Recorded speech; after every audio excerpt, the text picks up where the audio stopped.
प्यारे परीक्षार्थियों, आप सभी का स्वागत है टीचिंग परीक्षा की आज की इस वीडियो में। आज हम टॉप 10 क्वेश्चंस करने वाले ईवीएस के। इसी तरीके के आपको आगे के पार्ट्स भी मिलते रहेंगे। हम क्या कर रहे हैं, टॉप 10 क्वेश्चंस को तैयार करने वाले। आपके हर एग्जाम में जो क्वेश्चन पूछे जाते हैं ईवीएस से, आपकी चाहे DSSB की एग्जाम हो, KVS की हो, BPSC की हो, जो भी एग्जाम की आप तैयारी करेंगे, ये ईवीएस के क्वेश्चन आपको बहुत हेल्प करने वाले हैं। तो फटाफट आपको वीडियो को लाइक कर देना है, ज्यादा से ज्यादा शेयर करते जाना है। और अगर आपने अभी तक टीचिंग परीक्षा चैनल को सब्सक्राइब नहीं किया है, जल्दी से सब्सक्राइब भी कर लेंगे। मैं आपको लास्ट में क्वेश्चन भी दूंगी होमवर्क के लिए, और जो आपको नेक्स्ट वीडियो में उसका आंसर बताना रहेगा। तो इस तरीके से हम अपने पार्ट्स को अब करने वाले हैं। तो चलिए स्टार्ट करते हैं। पहला क्वेश्चन आपको पूछ रहा है कि भारत में सबसे बड़ा पक्षी अभयारण्य कौन सा है। देखिए, नेशनल पार्क के ऊपर, वाइल्ड लाइफ सेंचुरीज के ऊपर, बायोस्फीयर रिजर्व्स के ऊपर, या कोई सम्मेलन है, या बायोटिक ए बायोटिक है, इसके ऊपर बहुत सारे क्वेश्चन आपके अलग अलग एग्जाम्स में पूछे जाते हैं। और क्लास में मैं आपको अलग अलग एग्जाम्स भी दिखाऊंगी कि कैसे क्वेश्चंस पूछे गए हैं। ठीक है, तो ये जो आपके पार्ट्स आने वाले, आज की जो क्लास है आपके लिए इंपॉर्टेंट रहने वाली है।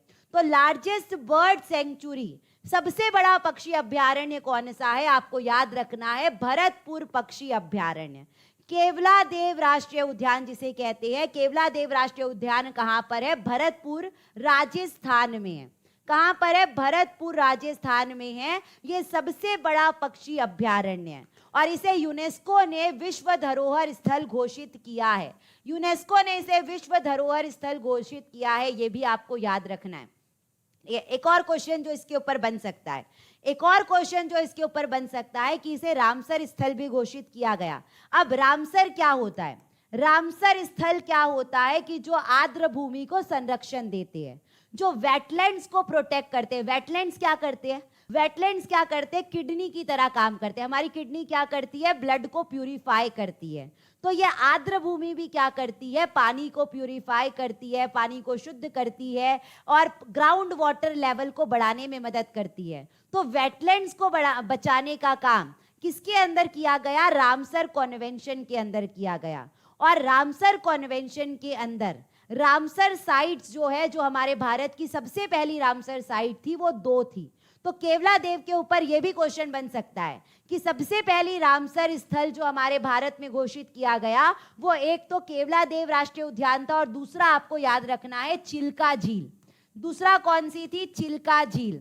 दोनों हमारे क्या है, पहले रामसर स्थल है जो 1982 में घोषित किए गए, जो 1982 में घोषित किए गए, ये आपको याद रखना है। और सबसे बड़ा पक्षी अभयारण्य हमारा केवलादेव राष्ट्रीय उद्यान है। यहाँ पर साइबेरियन क्रेन आकर प्रवास करती है। अब ये साइबेरियन क्रेन क्या करती है, ठंड के मौसम में, ठंड के मौसम में साइबेरिया से इंडिया आती है, साइबेरिया से इंडिया आती है और इंडिया में आकर प्रवास करती है। कहाँ पर, केवलादेव राष्ट्रीय उद्यान में। भरतपुर राष्ट्रीय उद्यान भी उसे कहा जा सकता है, क्योंकि भरतपुर राजस्थान में है। तो ये क्वेश्चन किन किन तरीके से आपके एग्जाम में बन सकता है, सारी बातें आपको इंपॉर्टेंट नोट डाउन करके चलते रहना है। ठीक है, आगे बढ़ते हैं, दूसरे क्वेश्चन में आते हैं। आपको पूछ रहा है कि पहला आपके पक्षी अभयारण्य कौन सा है हमारे भारत का। अगर सबसे बड़ा पूछेगा तो हमने केवलादेव कर लिया।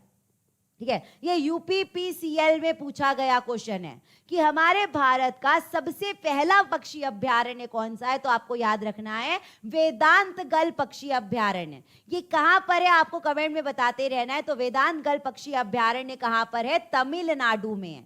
कहां पर है, तमिलनाडु में है। और ये सबसे पहला पक्षी अभयारण्य है जो 1936 में इसे बनाया गया, 1936 में इसे स्थापित किया गया। ठीक है, चलिए आगे बढ़ते हैं, तीसरे क्वेश्चन में आते हैं कि पहला राष्ट्रीय उद्यान कौन सा है। तो देखिए, अलग अलग एग्जाम में पूछा गया है, सुपर टेट में पूछा गया है, MP पुलिस में, UPPSC में, DRDO की एग्जाम में पूछा गया क्वेश्चन है। तो जो हम अब ये पार्ट्स करने वाले EVS के, आपके हर एग्जाम के लिए इंपॉर्टेंट रहने वाले हैं। ठीक है, तो आपको बताना है सबसे पहला राष्ट्रीय उद्यान हमारे भारत का कौन सा है। तो काजीरंगा नहीं है। काजीरंगा कहां पर है, असम में है। काजीरंगा कहां पर है, असम में, जो एक सींग वाले गेंडे के लिए प्रसिद्ध है। गिर नेशनल पार्क कहां पर है, गुजरात में है, जहां पर बाघ नहीं है, जहां पर शेर है। और हमारे भारत का सबसे पहला राष्ट्रीय उद्यान अगर पूछता है तो जिम कॉर्बेट नेशनल पार्क है। जिम कॉर्बेट नेशनल पार्क का नाम पहले हेली नेशनल पार्क था। जिम कॉर्बेट नेशनल पार्क का जो नाम था पहले हेली नेशनल पार्क था, ये 1936 में इसे स्थापित किया गया और यहीं से प्रोजेक्ट टाइगर की शुरुआत हुई। यहीं से प्रोजेक्ट टाइगर की शुरुआत होती है 1973 में।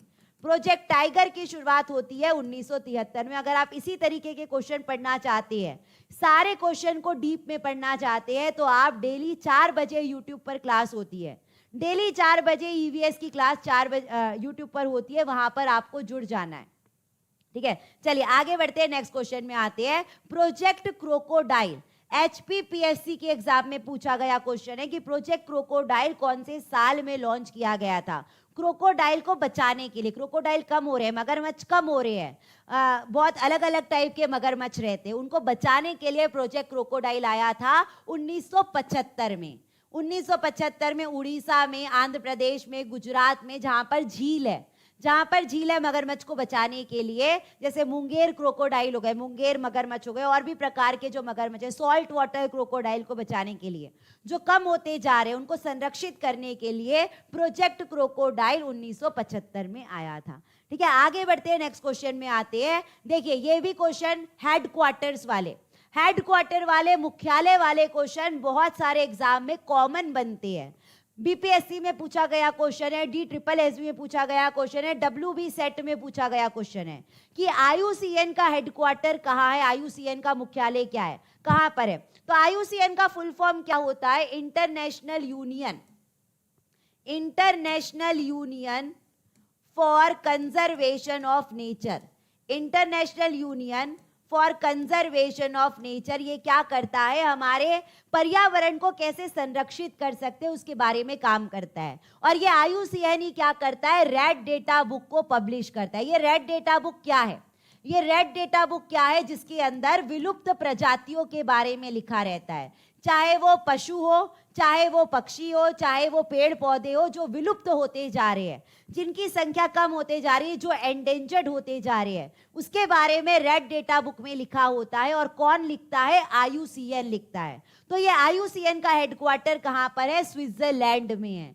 IUCN का हेडक्वार्टर कहां पर है? ग्लैंड नाम की जगह है, कहां पर? स्विट्जरलैंड में, वहां पर IUCN का हेडक्वार्टर है। और इसकी स्थापना 1948 में हुई है। सारी एक एक बातें हमें पता रहना चाहिए, क्योंकि इस प्रकार का क्वेश्चन बन चुका है। तो अब क्या पूछ सकता है कि स्थापना कब हुई है। ठीक है, तो आगे बढ़ते हैं, नेक्स्ट क्वेश्चन में आते हैं। इसका भी आंसर आपको फटाफट कर देना है। झारखंड के एग्जाम में OSSC में पूछा गया क्वेश्चन है कि UNEP का हेडक्वार्टर कहां पर है। UNEP का फुल फॉर्म क्या है? United Nation Environment programme.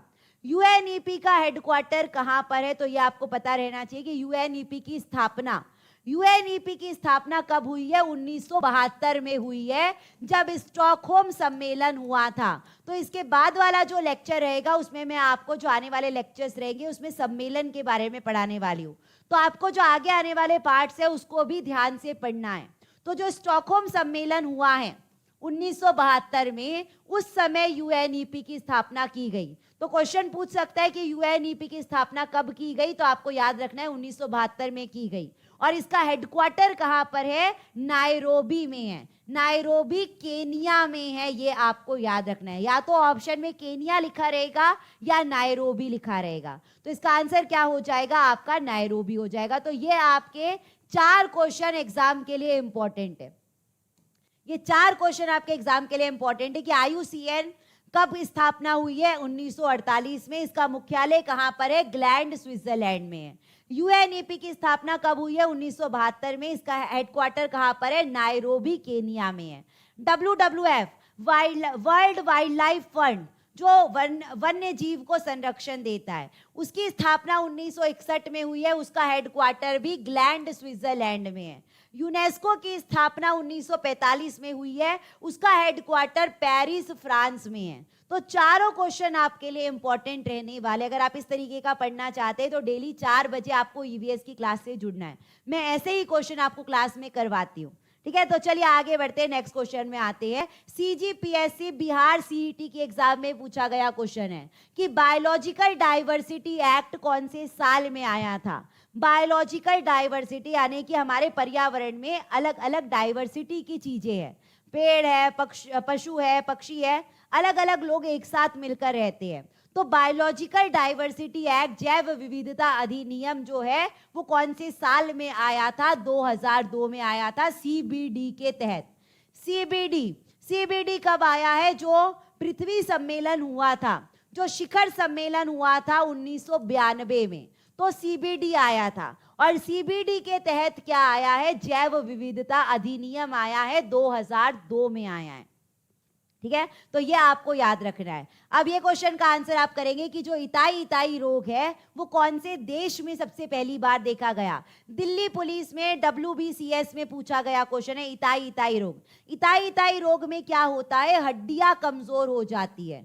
इताई रोग में क्या होता है? आपके बोन्स कमजोर हो जाते हैं, हड्डियां कमजोर हो जाती है। आपके शरीर में कैल्शियम की जगह पर, कैल्शियम की वजह से हमारी हड्डियां मजबूत रहती है, तो कैल्शियम की जगह पर क्या आ जाता है? कैडमियम आ जाता है। जब आपकी हड्डियों में, आपके शरीर में कैल्शियम की जगह पर कैडमियम आ जाता है तो हड्डियां कमजोर होने लगती है, उसे इताई रोग कहा जाता है। इताई रोग सबसे पहली बार जापान में देखा गया। सबसे पहली जो इताई रोग हुआ था जापान में हुआ था, यह आपको याद रखना है, 1912 में हुआ था। ठीक है, तो नेक्स्ट क्वेश्चन का आंसर भी आपको कर देना है कि मीन माता रोग, ये RRB, MP police, UP police में पूछा गया क्वेश्चन है। आपके बीपीएससी के लिए भी इंपॉर्टेंट है, केवीएस के एग्जाम के लिए भी इंपॉर्टेंट है कि जो मीन माता रोग है या मीना माता रोग है वो कौन से तत्व के वजह से होता है? अगर आपको पीने के पानी में पारा आ जाता है, पीने के पानी में क्या आ जाता है? मर्क्यूरी आ जाता है, उसकी वजह से मीन माता रोग होता है। तो ये आपको याद रखना है, ये भी सबसे पहली बार जापान में ही देखा गया, ये भी सबसे पहली बार जापान में ही देखा गया, तो ये भी आपको याद रखना है। और ये जो क्वेश्चन है आप सभी के लिए होमवर्क क्वेश्चन रहेगा, इसका आंसर आपको कमेंट बॉक्स में करके बताना है। इसके बारे में मैं नेक्स्ट वीडियो में आपके साथ डिस्कस करने वाली हूँ। तो इसका आंसर ध्यान से पढ़ना। एनवायरमेंट एजुकेशन डे पूछा है, एनवायरमेंट डे नहीं पूछा है, तो ध्यान से इसका आंसर करिएगा। और अगर आपको वीडियो पसंद आई है तो जल्दी से इसे लाइक और शेयर करेंगे, और अगर आपने टीचिंग परीक्षा चैनल को सब्सक्राइब नहीं किया है तो सब्सक्राइब भी कर लेंगे। तो अब हम मिलेंगे इसके पार्ट नंबर 2 में ये वाले क्वेश्चन के साथ। तब तक के लिए आप सभी को thank you, bye, take care and all the best.